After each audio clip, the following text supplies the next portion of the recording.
the first decisive battle of Islam. And it is a battle that all of us are familiar with. And it is the battle of Badr, which took place the very first Ramadan after the Hijrah. On the 17th of Ramadan, in the second year of the Hijrah, we all know the story that a small group of Muslims, barely 300 in number, were expecting a caravan to pass by. So they were not prepared, they weren't wearing armor. This was a raid on a caravan. It was not an army expedition. And raids and expeditions are two different things. And the Muslims were prepared to come in, take the caravan of Abu Sufyan, and then bring it back to Medina. And caravans are not guarded. Caravans do not have armies. Caravans do not have horses. Caravans do not have armors and weaponry. We all know the story. Abu Sufyan heard what happened. He changed his route. He sent for an army from Mecca. So 1,000 soldiers from the Quraysh marched forward.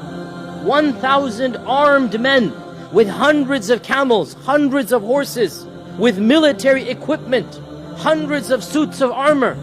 And the Muslims were now wondering what to do. Should we proceed? Should we go back? And the Prophet ﷺ gave that passionate speech that we all know, and the Sahaba were all riled up. And Sa'd ibn Mu'adh said, Ya Rasulullah, go forth, for by Allah, even if you take us into the ocean, we will go behind you. And this battle of Badr, the decisive victory that Allah calls Yawm al-Furqan, the day that truth won over falsehood, it took place on the 17th of Ramadan. On this day, the icons of kufr, every single major icon of kufr was either killed or died right after the battle of Badr. And the Muslims barely had a scrape.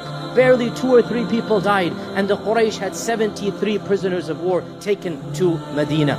This day of Furqan, Allah subhanahu wa ta'ala reminds the believers that on this day, Allah had promised you would be victorious over one of the two groups, either the caravan or the army. And you wanted the caravan because that was easier for you.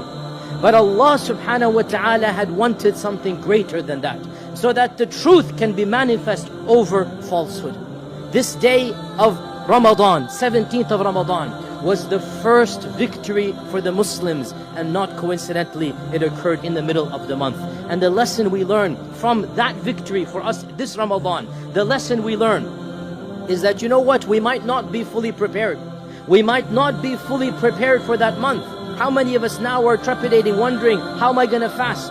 But just like the Muslims were not prepared for Badr, but when Badr came, they stood up for the challenge.